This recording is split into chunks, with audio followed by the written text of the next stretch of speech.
Buenas noches, señores estudiantes. Vamos a continuar con el tema de su región supraclavicular. Seguimos con cuello.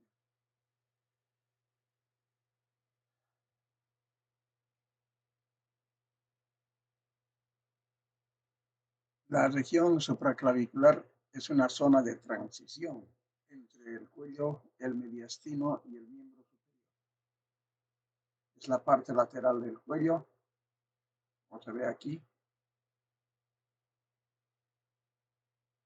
Está encima de la clavícula, detrás del esternocleidomastoideo, que es este, y delante de la nuca, delante del músculo trapecio. Prácticamente es un triángulo cuyo vértice está formado por la confluencia del borde anterior del trapecio y el borde posterior del esternocleidomastoideo, la clavícula, y aquí donde se unen ambos fascículos musculares, el vértice, como dice aquí. Y en profundidad se extiende hasta la columna vertebral. Nuevamente, la región supraclavicular, parte de la clavícula, borde posterior del esternocleidomastoideo, luego acá el borde anterior del músculo trapecio. Y ahí tenemos todo el contenido que va en profundidad hasta la columna vertebral cervical. Sabemos que en el cuello hay dos triángulos, un triángulo anterior y el otro triángulo posterior. Lo que nos interesa en este momento es justamente el triángulo posterior. Ocupa más de las 3/4 partes del triángulo posterior, ya que también se denomina triángulo occipital, superior u homotrapecial. El contenido de este triángulo es del nervio espinal, el plexo cervical superficial, los músculos espléneo de la cabeza, angular del omóplato y la parte superior de la masa escalénica, el nervio del serrato mayor, o llamado también de Charles Bell.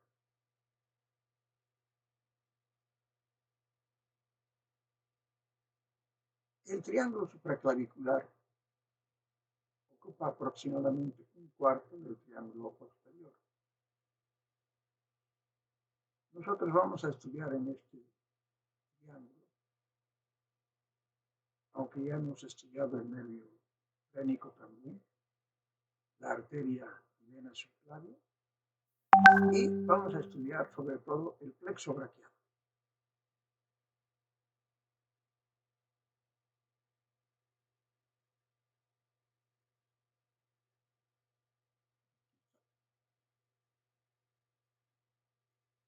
Entonces,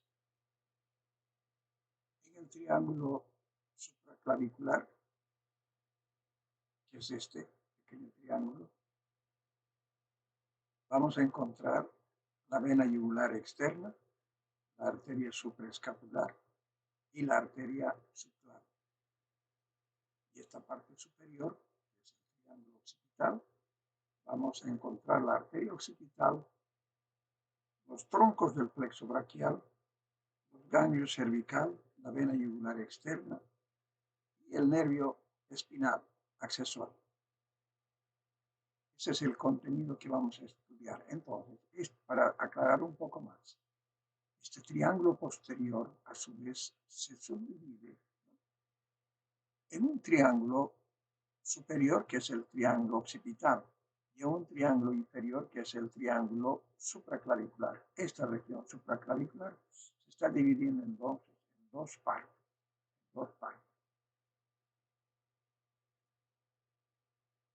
Vamos a ver entonces los músculos escalenos. Los músculos escalenos son tres: el músculo escaleno anterior, el músculo escaleno medio, que es el más robusto, grueso, y el músculo posterior. Estos dos primeros, el escaleno anterior y el escaleno medio, anterior medio, van a la primera costilla.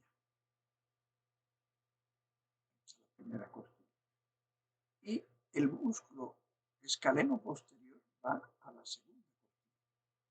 Eso es importante. Vamos a ver el músculo escaleno anterior. El músculo escaleno anterior se origina en las apófisis transversas de la vértebra, de la apófisis transversa de la vértebra cervical 3, 4, 5 y 6. Los fascículos del escaleno anterior van a ir a la cara superior de la primera costilla.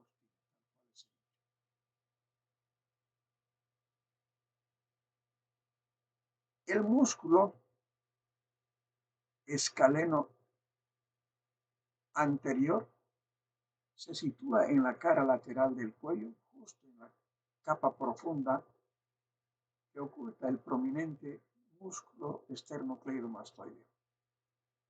Se origina en la apófisis transversa, decíamos, de la C3 hasta la C6 y se inserta en el borde interno de la primera costilla, en un punto que se llama el tubérculo de Lisfranc. ¿Cuál es la función de este músculo? Es elevar la primera costilla. La contracción ipsilateral provoca la inclinación homolateral del cuello. Y la contracción bilateral realiza la flexión anterior del cuello. Entonces, este músculo recibe inervación de las ramas anteriores de la cervical 5 y la cervical 6. El escaleno medio. El escaleno medio es el de mayor tamaño de los tres escalenos. Tiene varios vientres largos y delgados que surgen de la columna cervical y que convergen en un vientre común que se inserta en la primera costilla. Inserción se origina entonces en las apófisis transversas de la vértebra cervical C2, C3, C4, C5, C6 y C7. Y se une también a la parte posterior de la primera costilla. Parte posterior de la primera costilla. ¿Cuál es la función? También es elevar la primera costilla. La contracción ipsolateral provoca flexión homolateral del cuello, es decir, de un solo lado. Y la contracción bilateral es que va a flexionar el cuello. La inervación del escaleno medio está dado por las ramas de la cervical 3, 4, 5, 6, 7 y 8. El músculo escaleno posterior. El músculo escaleno posterior es el de menor tamaño de los músculos escalenos. Al contrario que los otros dos músculos, el escaleno posterior se inserta en la segunda costilla. ¿Cuáles son sus inserciones? Se origina en las apófisis transversas de la cervical 5, 6 y 7 y se inserta en la segunda costilla. Es la primera costilla y esta es la segunda costilla. Aquí, como verán, se está insertando en la segunda costilla. ¿Cuál es la función? Es elevar la segunda costilla y flexionar homolateralmente el cuello. Recibe inervación de las ramas anteriores de C6, C7, C8. ¿Cuál es la función? Ya decíamos, de forma unilateral es la inclinación y rotación hacia el mismo lado. Si es bilateral, si la columna cervical es móvil, flexión de la columna cervical. Si la columna cervical está fijada, hiperlordosis cervical. Si la columna cervical y dorsal alta están fijas, elevan la primera y la segunda costilla, iniciando el movimiento de inspiración. Entonces, estos son pequeños músculos, llamados también músculos accesorios de la respiración. Entonces, inician, como dice aquí, el movimiento de inspiración.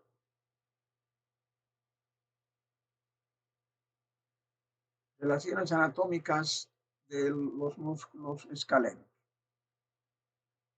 Aquí en el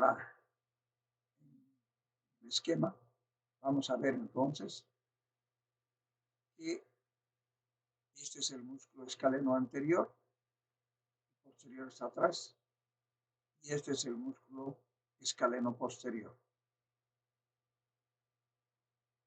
Los músculos escalenos son una parte importante de la anatomía del cuello, con varias estructuras importantes ubicadas entre y alrededor de ellos. Como se aprecia en la imagen, la arteria subclavia, es decir, esta, la arteria subclavia, y el plexo braquial, aquí el plexo braquial, pasan entre el escaleno anterior y el medio. Pasan entre el escaleno anterior y el medio.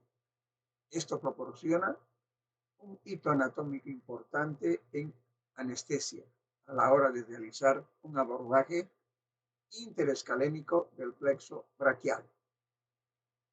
La vena subclavia, aquí está la vena subclavia, aquí está la clavícula, está por debajo. La vena subclavia y el nervio frénico pasan anteriormente al escaleno anterior.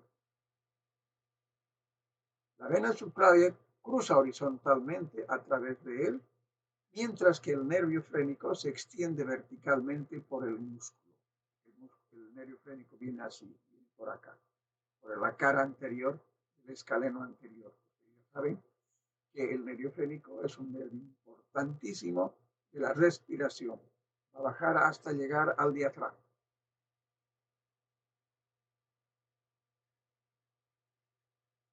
La arteria subclavia, aquí está la arteria subclavia, se encuentra posterior al escaleno anterior. O sea, la vena está por delante del escaleno anterior y por detrás está la arteria, tal cual está en este esquema que lo van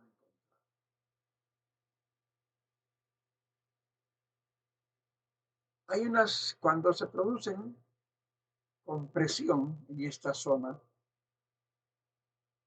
hay un síndrome que se llama el síndrome de los escalenos, o también llamado o síndrome del desfiladero escapulotorácico. Ocurre cuando los nervios o vasos sanguíneos se ven comprimidos a su paso por la costilla, la clavícula o los músculos escalenos. En ese caso, los síntomas incluyen dolor, hormigueo o debilidad en el hombro y en el brazo, especialmente al levantar las manos. Tener una costilla cervical, una costilla adicional que se extiende desde el cuello, aumenta su probabilidad de desarrollar este síndrome. Los tratamientos incluyen desde la fisioterapia hasta cirugía para cortar, seccionar el músculo o eliminar la costilla adicional que presiona los nervios a los vasos o a los vasos sanguíneos. Entonces es muy importante este músculo en esta región supraclavicular. Entonces, los músculos escalenos trabajan de forma conjunta para elevar la primera y la segunda costilla, aumentando el volumen del tórax. En pacientes con patología o dificultad para respirar, los músculos escalenos suelen activarse para ayudar en la respiración. Es por ese motivo que se les llama músculos accesorios de la respiración. Al aumentar el volumen dentro del tórax, el paciente puede llenar aire a sus pulmones de manera más efectiva. Sin embargo, el uso de los músculos accesorios es un signo clínico importante de dificultad respiratoria, ya que no son necesarios en la respiración de un individuo saludable. El otro músculo de esta región es el músculo largo del cuello. Origen e inserción. La primera porción se inserta en el cuerpo vertebral de la segunda y la tercera dorsales y la tercera, cuarta y quinta vértebras cervicales. La segunda porción va desde el atlas a las apófisis transversas de la tercera, cuarta, quinta y sexta vértebras cervicales. Desde el atlas, ¿no?, hasta las apófisis transversas de la tercera, cuarta, quinta y sexta vértebras cervicales. La tercera porción se extiende de las tres primeras vértebras dorsales, las tres últimas cervicales, al axis y al atlas. La inervación por el plexo cervical profundo y la función es un músculo flexor de la columna cervical inclinándola lateralmente del lado contraído. Entonces, la primera porción, la segunda porción, mejor la tercera porción aquí y la segunda porción aquí. Entonces, el atlas. Vamos a ver ahora el plexo braquial. El plexo braquial se origina de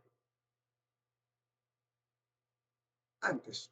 El plexo braquial, vamos a decir, que tiene un tronco superior, un tronco medio y un tronco inferior. Y se origina de las ramas cervicales C5 y C6. Ambas se juntan y forman el tronco superior. Reciben tan solo una pequeña rama de C4. El tronco medio no recibe colaboración de nadie, es solo C7. Y el tronco inferior está conformado por C8 y la torácica primera, la dorsal primera, para formar el tronco inferior. Bien. Estos tres troncos se van a dividir en dos ramas, una rama anterior y una rama posterior. Lo mismo el tronco medio, se divide en una rama anterior y una rama posterior. Lo mismo el tronco inferior, una rama anterior y una rama posterior. O sea, vamos a tener prácticamente seis ramas. Estas seis ramas, ¿no?, o sea, va a haber una combinación. El tronco superior, la rama anterior del tronco superior, con la rama del tronco medio, va a formar el fascículo lateral. El fascículo lateral.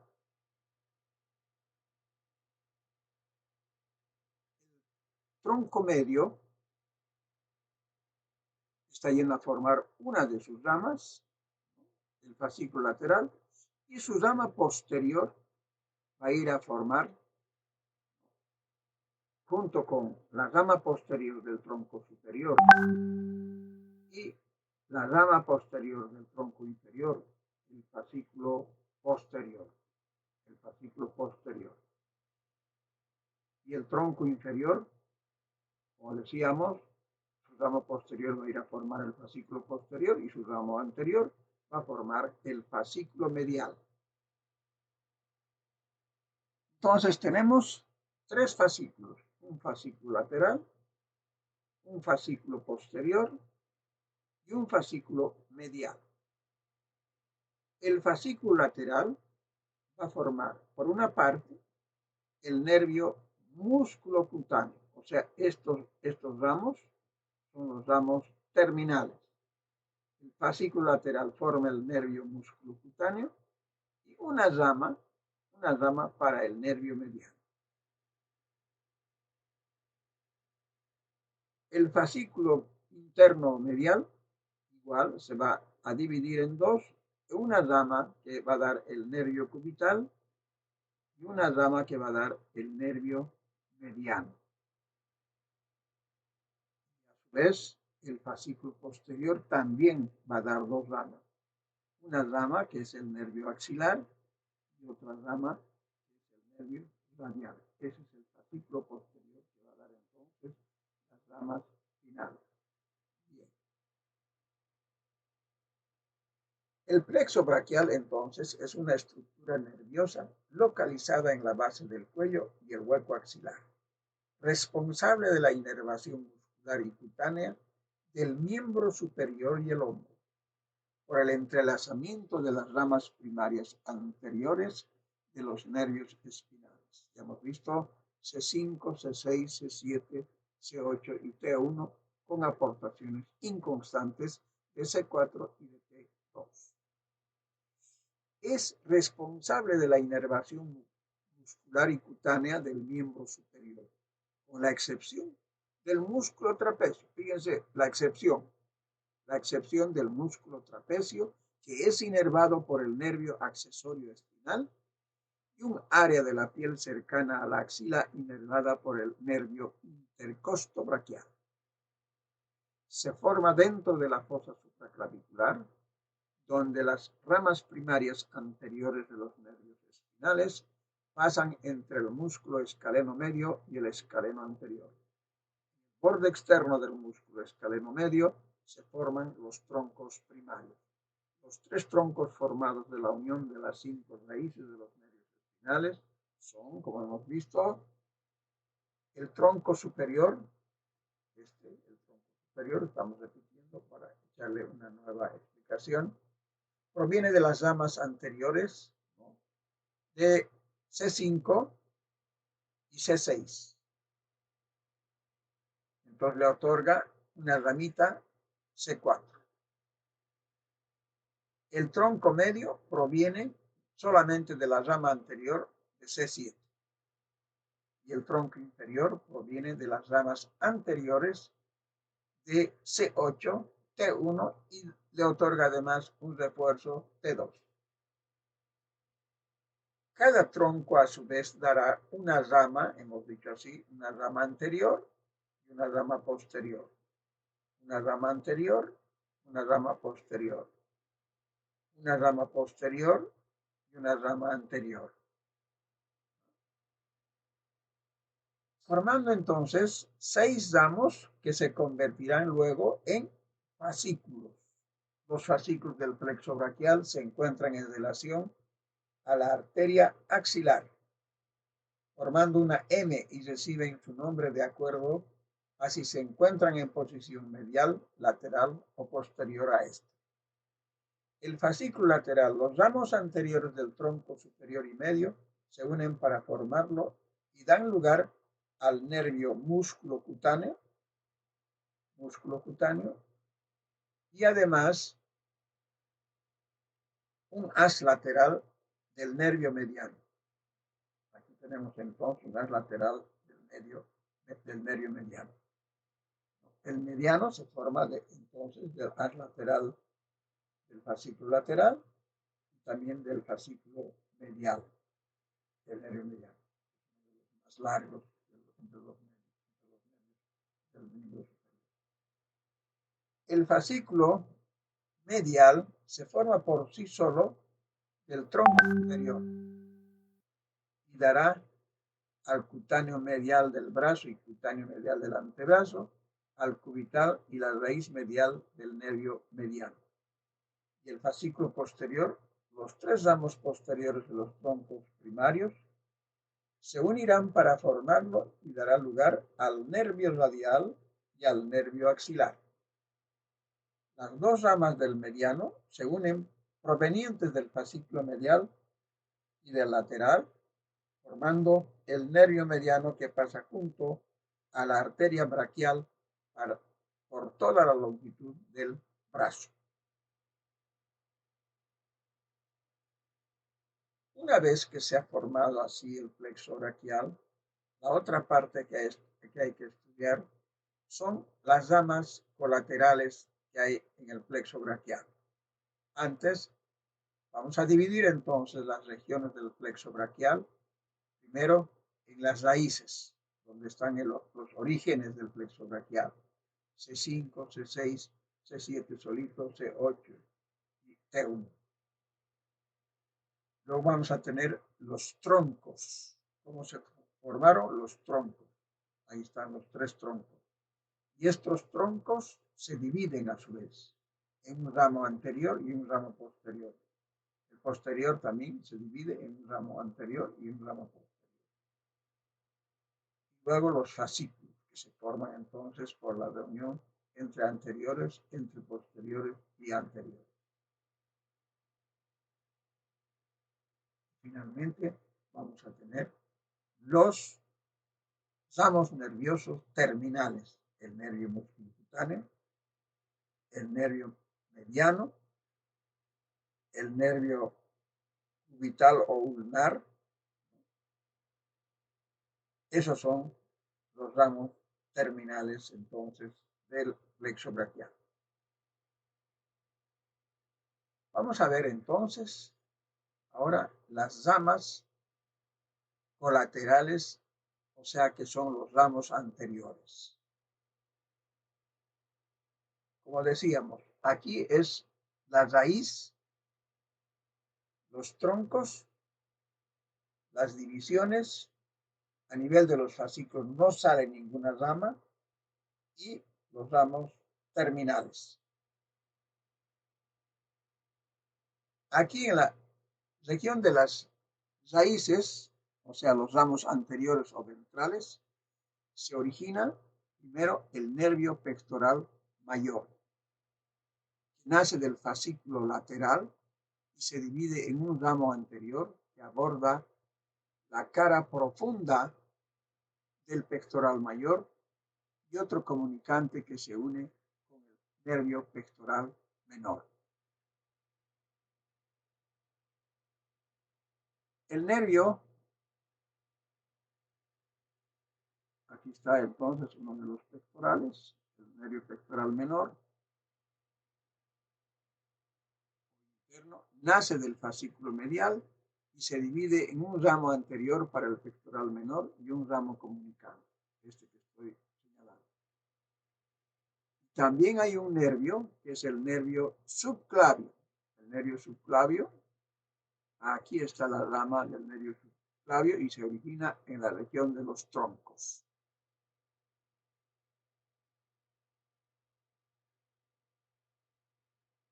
Los ramos posteriores son el nervio supraescapular. Aquí tenemos al nervio supraescapular.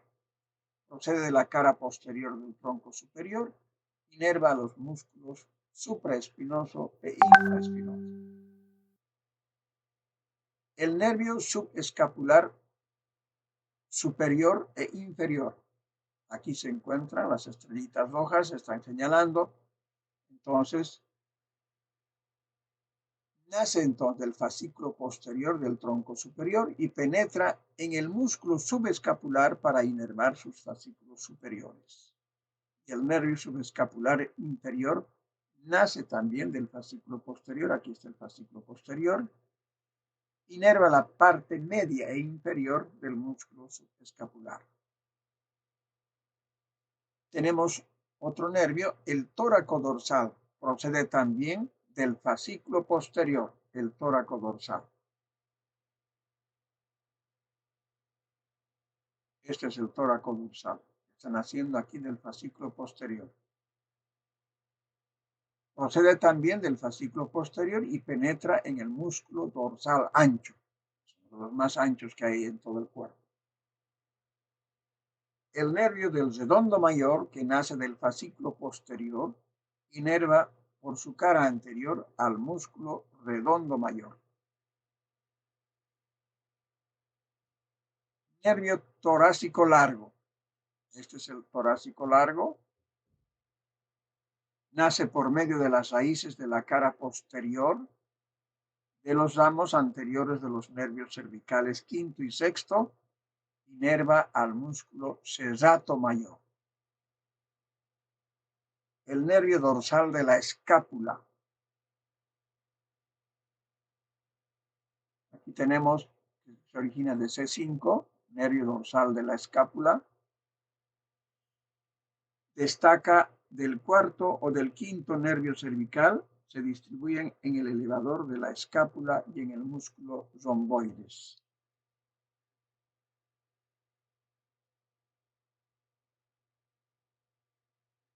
Y finalmente, entonces, tenemos los ramos terminales del plexo braquial. Son el nervio radial, el nervio mediano, el nervio cubital, el músculo cutáneo y el nervio circunflejo.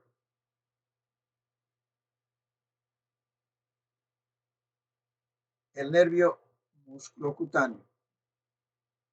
Entonces, aquí tenemos al nervio músculo cutáneo que está naciendo del fascículo lateral. Nace del fascículo lateral y se sitúa entre el bíceps braquial anteriormente y el braquial posteriormente. Los ramos colaterales de este nervio son el nervio diafisiario del húmero, los nervios vasculares, el nervio del córaco braquial, el nervio del bíceps braquial y el nervio del braquial. Los ramos terminales del músculo cutáneo, a su vez, tienen un ramo anterior que proporciona la región anterolateral del antebrazo hasta la cara lateral de la eminencia tenar. Y el ramo posterior, tegumentos de la región posterolateral del antebrazo. Comunicaciones con el mediano, con el cutáneo medial del antebrazo, con el radial y con el cubital. Seguimos con las ramas terminales. El nervio mediano nace del fascículo lateral y del medial atraviesa la parte inferior de la fosa axilar hasta llegar a la palma de las manos.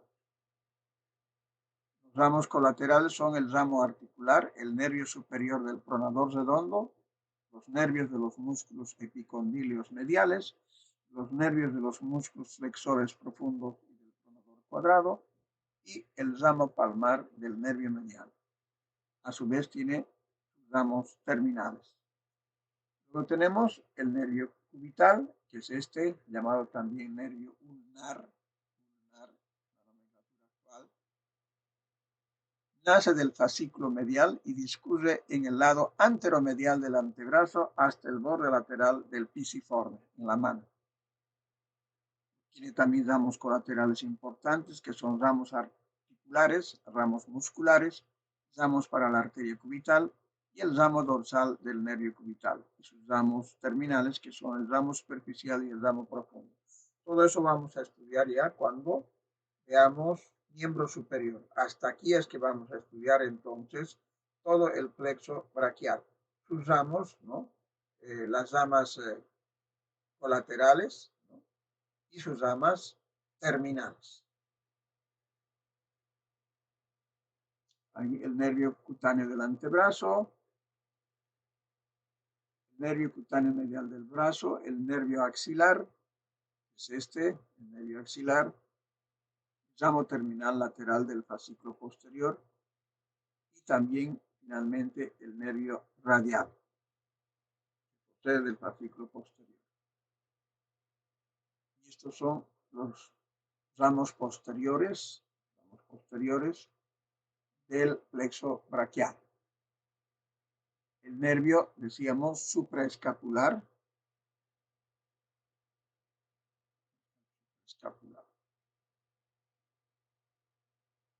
supraescapular, aquí vemos, ahí está. El nervio supraescapular superior, el nervio supraescapular inferior, aquí, el nervio tóraco-dorsal o dorsal ancho, tóraco-dorsal, ramo dorsal, tóraco-dorsal. nervio torácico largo, tóraco-dorsal. Todos estos ramos, en realidad, solamente vamos a estudiar el músculo cutáneo, así sus ramos, hasta llegar a los troncos de los ramos terminales del plexo braquial. A su vez, estos otros nervios los vamos a estudiar cuando veamos miembro superior. En nuestra región supraclavicular también tenemos, obviamente, arterias para la irrigación de esta región. Una de esas arterias es la arteria vertebral y está en el segmento preescalénico. La arteria vertebral.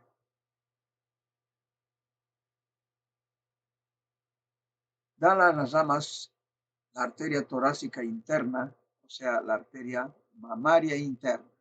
Esta es la arteria mamaria interna o torácico, también torácica interna, más conocida como mamaria interna. Está en la pared del tórax por atrás, ¿no? Y hasta llegar abajo, hasta el abdomen. Va entonces a 2 centímetros más o menos del borde del esternón. Está por atrás de las costillas, de los cartílagos costales, en realidad. Esta arteria es muy importante para resolver problemas del corazón. Después vamos a estudiar cuando veamos corazón. Otra rama es el tronco costocervical o cérvico intercostal y sus ramas. Otra, la intercostal superior, o sea, son las arterias intercostales de los 3 primeros espacios. Las arterias siempre van por el borde inferior de las costillas. Por eso cuando se hace una punción del tórax, siempre se lo hace en el borde superior de la costilla, jamás en el borde inferior, porque si no vamos a lesionar la arteria o la vena y le vamos a hacer un flaco favor al paciente, se va a complicar y va a tener una hemorragia torácica. Memorizar bien, el paquete vasculonervioso está en el borde inferior de la costilla. Se debe puncionar el tórax entonces por el borde superior de la costilla. Y entonces también tenemos un ramo que es el cervical profundo. El tronco tiro cérvico escapular. El tronco tiro cérvico escapular. Aquí está el tronco tiro cérvico escapular que están haciendo entonces de la arteria subclavia. Hemos visto la arteria mamaria interna. Por encima casi están haciendo el tronco tiro cervical. Entonces, esta rama gruesa es la arteria tiroidea inferior, que es la más voluminosa. La arteria cervical ascendente, escaleno anterior, prevertebrales y para los músculos cervicales. La cervical transversa, aquí tenemos la cervical transversa, va hasta la escápula, escapular posterior y la escapular descendente. Aquí estamos con la escápula. Y da una arteria inconstante, la escalénica. No siempre se ve como en este caso, no se ve. Entonces, la arteria subclavia está en la pared que va a constituir la pared torácica entre los músculos del cuello y la nuca. Participa en su irrigación en la región escapular, la región tiroidea, y también la laringe, el esófago cervical, el encéfalo y la glándula mamaria. Como se ha visto, se producen anastomosis, uniones, quiere decir anastomosis, con la contralateral, con la carótida interna, con la carótida externa, la ilíaca externa abajo e intercostales y la axilar, formando el círculo periescapular, rodeando a la escápula. Las venas. Aquí tenemos las venas subclavia, la subclavia izquierda y la subclavia derecha. La vena subclavia, dicen que es bastante gruesa, tiene 12 milímetros de diámetro y siempre está colocada por delante de la arteria, por delante de la arteria. Y se une con la vena yugular interna. Aquí está la vena yugular interna, la vena subclavia, y va a formar este pequeño tronco a la derecha, el tronco venoso brachiocefálico. Aquí la vena yugular interna, la vena subclavia, se unen ambas y forma el tronco venoso brachiocefálico izquierdo, y este es el derecho. Y que va a formar entonces un ángulo aquí, la unión de esas dos. Es el punto de unión entonces del llamado confluente de Pirogov, o ángulo de Pirogov. Aquí, a la derecha, va a desembocar la gran vena linfática. Esta es la gran vena linfática. Y a la izquierda, el conducto torácico, es el que lleva entonces la linfa. Entonces, esos dos ángulos son casi iguales en su composición, pero reciben otro tipo de vasos. Aparte de recibir entonces las venas, que también recibe acá en este ángulo, recibe entonces a la izquierda al conducto torácico y a la derecha la gran vena linfática. Los afluentes son obviamente venas homólogas de la arteria subclavia, o sea, todas las damas que ha dado la arteria subclavia, igual, las mismas venas tienen los mismos nombres y terminan entonces en las venas yugulares externas, interna, vertebral y el tronco venoso brachiocefálico. La vena vertebral desemboca en la vena subclavia. La vena vertebral entonces desemboca en la vena subclavia. Importante.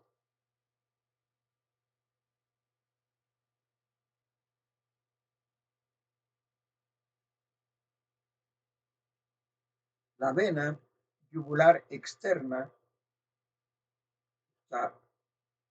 esta es la vena yugular externa,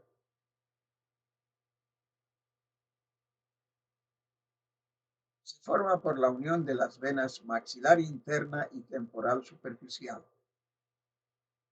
Occipital auricular posterior desembocan en la subclavia.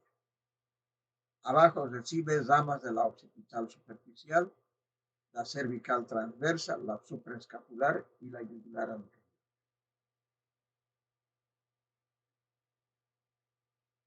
Los linfáticos. Decíamos entonces que hay dos troncos terminales. Una es la gran vena linfática y el otro es el conducto torácico. Van a terminar en la subclavia, pero de diferentes drenajes. La zona está drenada por la gran vena linfática, es la del miembro superior y la mitad del tórax, en este caso derecho, la mitad del cuello y la mitad de la cabeza, de la cara. En cambio, el otro lado entonces está drenada por el conducto torácico, miembro superior igual, tórax, un poquito del abdomen, y va a drenar en el confluente de Pirogov, del lado izquierdo, el conducto torácico.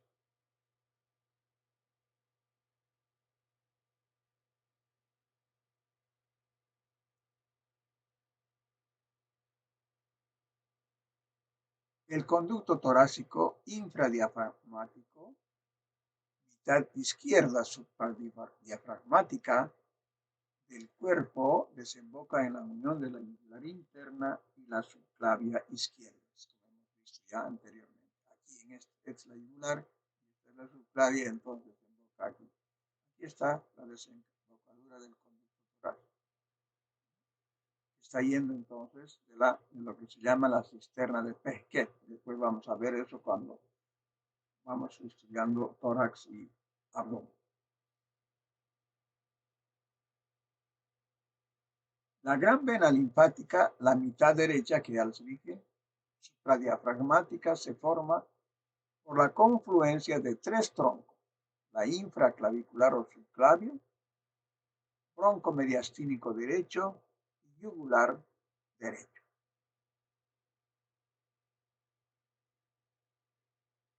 Eso corresponde entonces a la clase de hoy, el plexo braquial, muy importante para continuar el estudio de la inervación del miembro superior. Primero debemos saber entonces la constitución del plexo braquial. Muchas gracias, nos vemos mañana. Gracias.